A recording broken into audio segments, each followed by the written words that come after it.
I'm Karen Bashir, and it's my great pleasure to welcome back to the commentary box Olympian from Holland, Chef Vandenberg. Chef, are you excited as I am? Yeah, maybe even more so. I'm really looking forward to seeing some high-class archery on today's afternoon.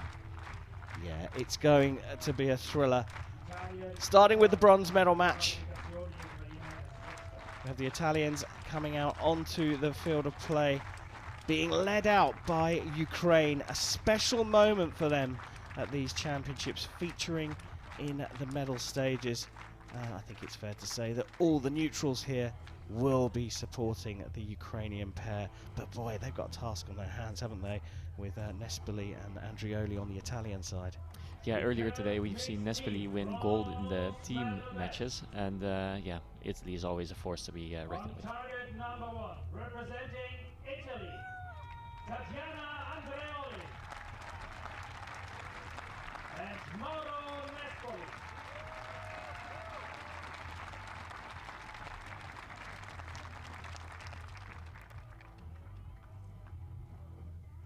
On target number 2, representing Ukraine, Anastasia Pavlova and Alexei Hurvin.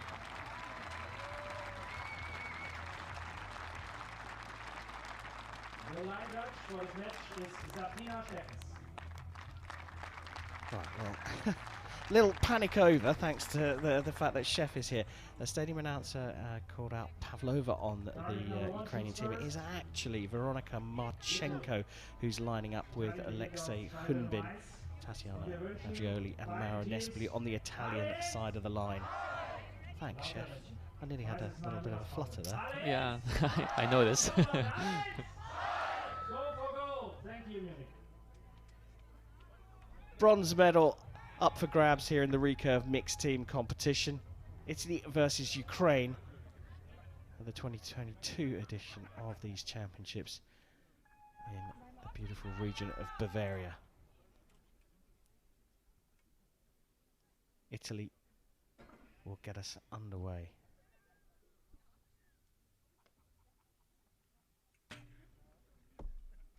And that's it. I was going to say Mauro has shot at this venue earlier today, so he must have set his sight, and maybe he did, but he's still adjusting it, so maybe the circumstances have slightly changed.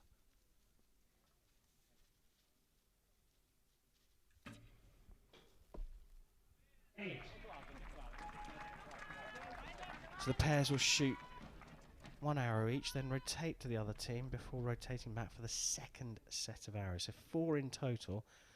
Here's Alexei Hunbin with his first arrow for Ukraine, and right into the centre of the target.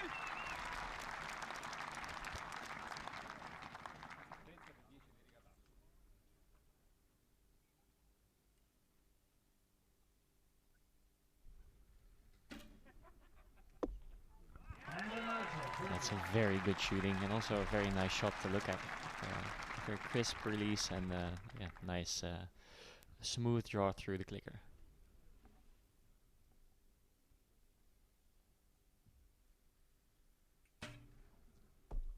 And although smooth is maybe not the best way to describe Nespoli's shot, he's very good at hitting the middle. So he basically forces the arrow in the middle rather than than doing it smoothly.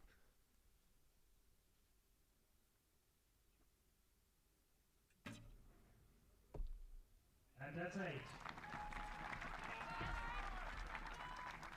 That's a very gettable target for Ukraine, especially given the fact that they haven't missed the centre of the target. And this is a great angle to see that Alexei is actually not using his sling, a finger sling, which is maybe only interesting to the archery nerds. But you have a finger sling, so you can see a little piece of lace on the thumb of Veronika. And that little piece of string prevents you from grabbing your bow too much, so you can just release your bow. That's also why they fall forwards, because the balance of the bow is in such a way that the bow will fall forwards typically, and that sling will prevent the bow from falling onto the floor. Hunbin has decided that he doesn't need that piece of string, and he'll just catch the bow whenever he shoots, which is a bit unconventional, but it seems to work well for him. It's all about unique processes and repeating them time and time again. Italians in the crowd cheering on their compatriots. They need it as well, because despite the 8 and a 9 from Marchenko and Hunbin for their second arrows, they got 37. It was enough to take the 2 set points in the first set. There's a little fly that landed on the finger of Mauro, on his index finger.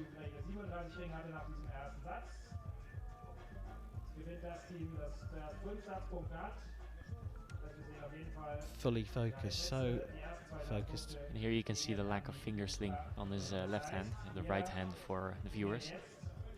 And he just makes sure that the bow doesn't drop. He just holds it, but loosely holds it. So I don't think he torques his bow in any way. Typically, archers just use a finger sling, so they know that they don't have to catch it and they don't have to hold it.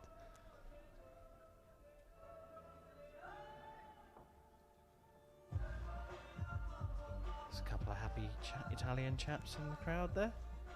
Yeah, well, they have good reason to be happy after winning a gold medal earlier today.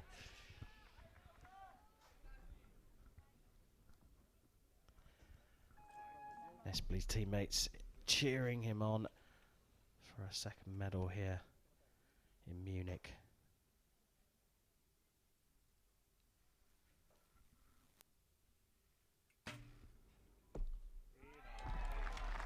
Better start to the second set for the Italians.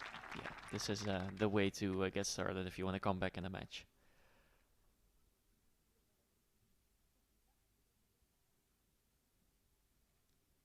Really nice angle to see how they actually get through the clicker.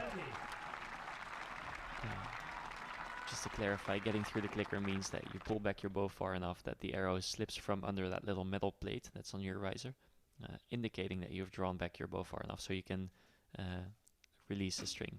And it brings this extra level of consistency to your shot. It's a good shot by Hunbin, but just a tiny bit high.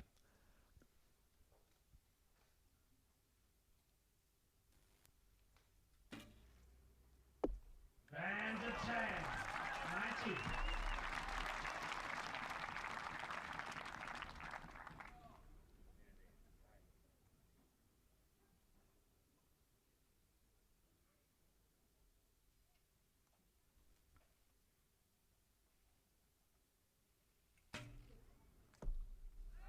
It's a bit of a long hold, and typically for most archers that wouldn't be such an issue, but Mauro is shooting so heavy that you can see him trembling when he's holding his bow for too long.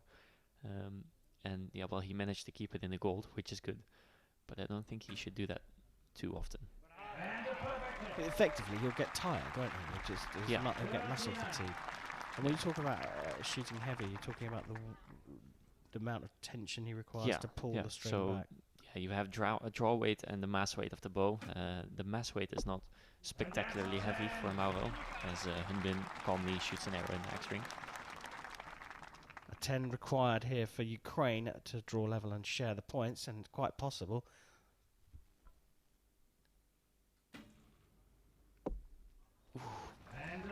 Dropped it into the 9, so we are all square here. Sorry, Chef, that was just that moment where there was a chance for something to happen both ways, and we've ended up with a draw there. But yeah, go back to this bow weight, because I think it's quite a critical thing for people that don't understand the sport as well as you. So you have stabilizers on your bow that you can put weights on, and with that you can alter the balance of the bow, but also just the overall mass weight of lifting the bow.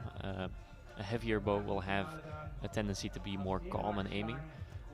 Here you can see Mauro in shot, trembling a little bit, although it doesn't show as much in slow motion. But you can also alter the draw weight. So a heavier bow will obviously have a straighter flight, a straighter arrow flight, and therefore be less vulnerable for circumstances like wind or rain. But it's also more of a physical strain. You'll be more likely to build up lactic acid in your shoulders when holding and aiming. So yeah, there's this Yeah. It's a balance that you've got to find exactly, for yourself, that you've got to work out. But actually, what we've been talking about this whole weekend of these European Championships is the fact that the wind has been so still that a little breeze, a tiny little fluster of wind, can move an arrow. And if you're not concentrating, and if you're shooting at a lighter weight, you might well get more affected by a slight wind. Well, 2 apiece here in this bronze medal match as Mauro Nespoli steps up. Italy have drawn level with Ukraine halfway through this bronze.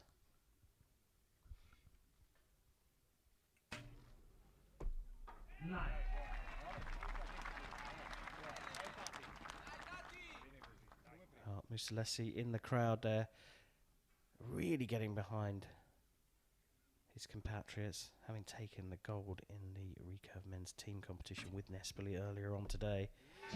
Andreoli, though, arguably is shooting the better here. Yeah, very, very well. Previous hand shot 2 10s, and now it started off with a 10 as well.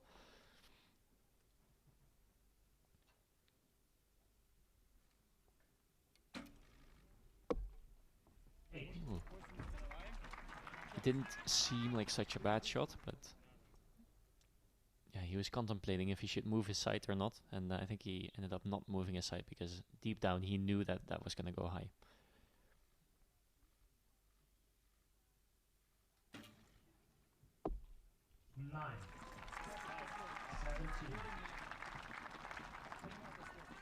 So a chance here for Italy to put this out of reach of Ukraine.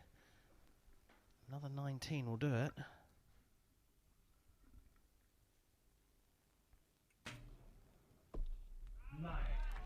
It's a bit of a plucky release on the string, which is also one of the things that you should watch out for when shooting heavier than you should be shooting.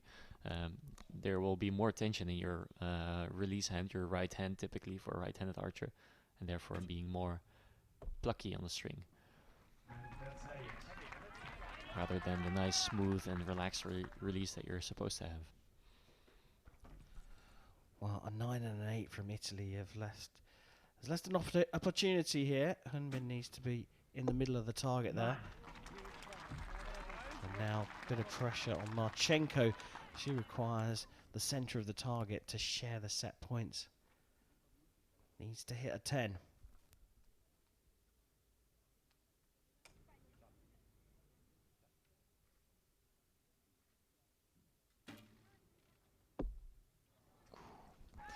That's an expensive arrow, I think, since Italy is shooting quite well.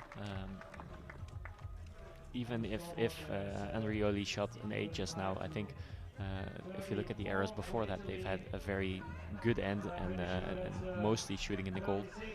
So trailing by 2 set points is not really ideal in this situation.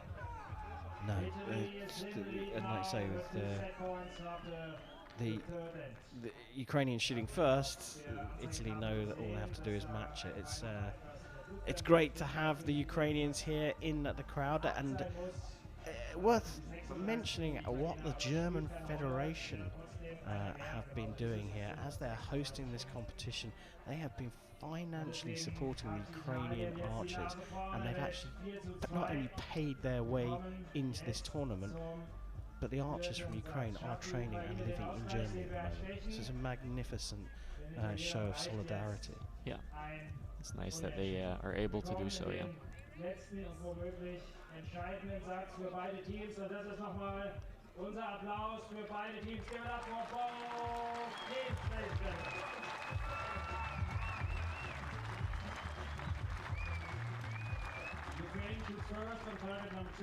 Well, both of the female parts of the team shooting 8s to finish off the previous set. Italy 4-2 up going into the 4th and final regulation set. So Ukraine will shoot first. They need to put down some big scores to put some pressure on the Italian team.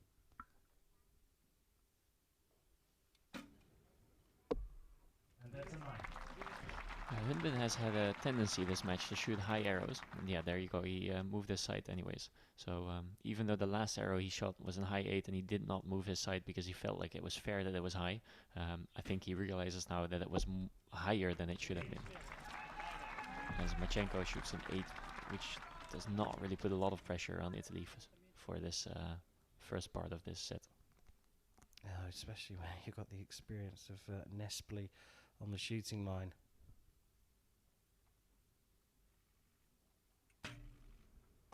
Well, you can see the body movement and the shaking at full draw that Chef you were talking about there. It was very, very good close-up.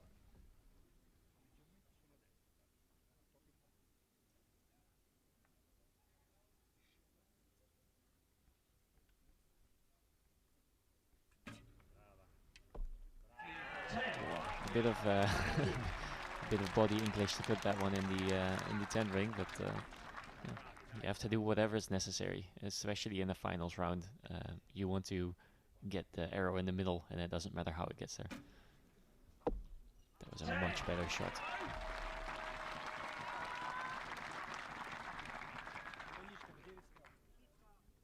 Veronika Marchenko needs to follow suit here. Another 10 from Ukraine will put some pressure on Italy. She's dropped it though into the 7. Yeah, and she seems a bit surprised by it.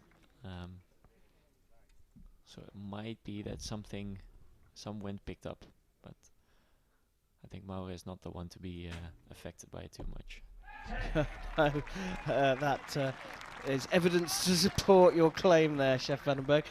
Well, here we go. 5 points required from Tatiana Andreoli for Italy to take the bronze medal at the 2022 European Championships.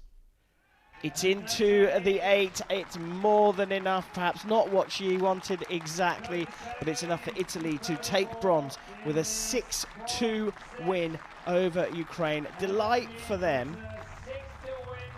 Warm handshakes and hugs from the Ukrainians.